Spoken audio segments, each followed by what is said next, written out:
First, register and verify your account using your email, phone number, and ID. You may need to complete KYC Know Your Customer by uploading documents or a selfie, especially for larger transfers. Next, initiate the transfer by selecting Send Money and then to Bank Account. Enter the recipient's bank details, including the bank name, account number, and routing SWIFT code, along with the amount you want to send. Pay using a debit card, credit card, bank transfer, or a digital wallet like PayPal.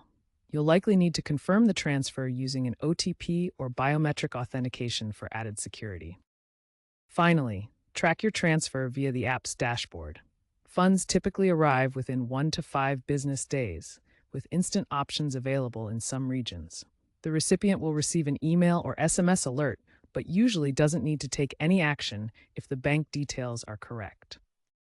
Western Union transfer fees vary based on the destination, amount, and transfer speed. For example, sending $500 US from the US to Mexico via bank account typically costs around $10, which is cheaper than cash pickup.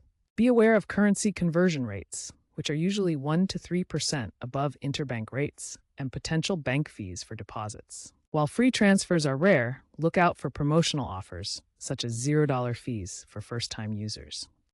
Security is a key focus, with Western Union using encryption and tracking for all transfers. Keep in mind that delays can occur due to bank holidays or incorrect details. Reversals are possible within 30 days if you spot any errors. Always double-check the recipient's bank information to avoid issues. Western Union's digital platform now accounts for the majority of their transfers, with the trend moving towards even faster, real-time payment options.